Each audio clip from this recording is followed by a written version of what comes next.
வணக்கம் friends, welcome to தியாஸ் வா world. இன்னைக்கு ஒரு மில்லட் ரெசிபி தாங்க பார்க்க போகிறோம். சாமை அரிசியை வச்சு வெண்பொங்கல் எப்படி பண்ணலாங்கிறதாங்க இன்னைக்கு இந்த ரெசிபியில் பார்க்க போகிறோம். வாங்க இந்த ரெசிபி எப்படி பண்ணலான்னு பார்க்கலாம். மில்லட்ஸை நம்ம டெய்லி ஃபுட்டில் எடுத்துக்கிறது ரொம்ப அவசியங்க. இந்த ரெசிபி செய்யறதுக்கு தேவையான இன்க்ரீடியன்ஸ் பார்த்துடலாம். சுத்தம் பண்ணி எடுத்திருக்க சாமை 2 கப், பாசிப்பருப்பு 1/2 கப், கொஞ்சமாக பெருங்காயத்தூள், தேவைக்கு அளவா உப்பு, நெய் 3 டேபிள் ஸ்பூன், உங்களுக்கு தேவையான எக்ஸ்ட்ராவாக ஆட் பண்ணிக்கலாங்க. சீரகம் 1/2 டீஸ்பூன், குருமிளகு 2 டீஸ்பூன், இஞ்சியை பொடி பொடியாக நறுக்குனது கொஞ்சம், தாளிக்கிறதுக்கு கருவேப்பிலை. இந்த ரெசிபி எப்படி பண்ணலான்னு பார்க்கலாம் வாங்க. இந்த மாதிரி ஒரு ப்ரெஷர் குக்கர் அதை ப்ரெஷர் பேன் எடுத்துக்கலாங்க. நம்ம எடுத்துருக்க பாசிப்பருப்பை ஆட் பண்ணி நல்லா கொஞ்சம் மணம் வர அளவுக்கு வறுத்து எடுத்துக்கலாம். இந்த பாசிப்பருப்பு வறுக்கும் போது லோ ஃப்ளேமில் வச்சு வறுத்துக்கலாங்க.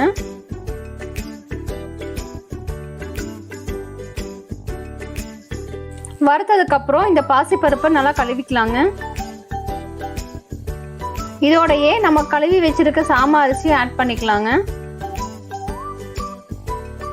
இப்போ இதுக்கு நம்ம தண்ணி ஆட் பண்ணுவோங்க. வேக வைக்கிறதுக்கு 1 கப்பு சாமைக்கு 4 கப்பு தண்ணி, அது அளவுங்க. இங்க 2 கப்பு சாமை எடுத்திருக்கோம்.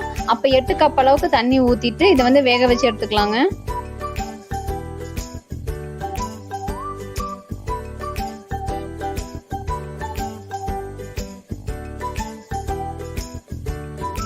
தண்ணி ஆட் பண்ணதுக்கு அப்புறம் நம்ம கொஞ்சமா சீரகம் கொஞ்சமா ஆட் பண்ணிக்கலாம். மேல தேவையான அளவு உப்பு ஆட் பண்ணிக்கலாங்க. வெண்பொங்கலுக்கு தேவையான உப்பு எல்லாமே இதில் ஆட் பண்ணிட்டு வேக வச்சுக்கலாம்.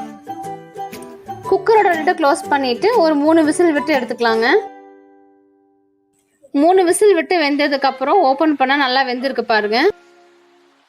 இதை நல்லா கலந்து விட்டுக்கலாங்க. நல்லா கொஞ்சம் மசிச்ச மாதிரி கலந்து விட்டுக்கலாம்.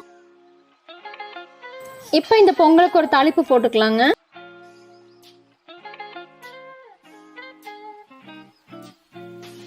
இந்த மாதிரி ஒரு பேன் வச்சுக்கலாங்க. பேன் சூடானதும் நம்ம எடுத்து வச்சிருக்க 3 டேபிள் ஸ்பூன் நெய் விட்டுக்கலாம். நெய் நல்லா சூடானதும் நம்ம எடுத்து வச்சிருக்க சீரகம் ஆட் பண்ணிடலாங்க.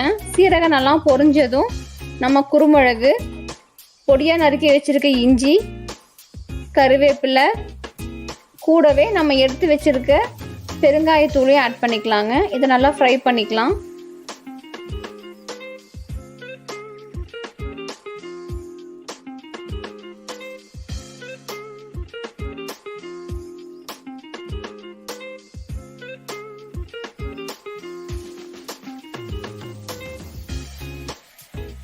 நம்ம தாளிப்பு ஆட் பண்ணும் பொழுது நம்ம கூடவே முந்திரியும் சேர்ந்து ஆட் பண்ணிக்கலாங்க.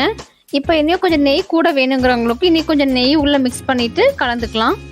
சூப்பரான மில்லட் ரெசிபி சாமை வெண்பொங்கல் சூப்பராக தயாராகிருச்சுங்க. இது நம்ம சட்னி சாம்பார் கூட வச்சு சாப்பிட்டா ரொம்ப சூப்பராக இருக்குங்க. நீங்களும் ட்ரை பண்ணி பாருங்க. இந்த ரெசிபியை ட்ரை பண்ணிட்டு உங்களுடைய ரிவ்யூஸ் ஆர் கமெண்ட்ஸ் என்னங்கிறது எங்களுக்கு ஷேர் பண்ணுங்க. நாங்கள் போகிற எஃபோர்ட்டும் வீடியோவும் உங்களை ரீச் பண்ணுறதுக்கு எங்களோட சேனலை சப்ஸ்கிரைப் பண்ணுங்க. கீழே இருக்க பெல் ஐக்கானை கிளிக் பண்ணுங்க. இந்த வீடியோ உங்கள் ஃப்ரெண்ட்ஸ், ஃபேமிலி அண்ட் ரிலேட்டிவ்ஸ் கூட ஷேர் பண்ணுங்க. தேங்க்யூ.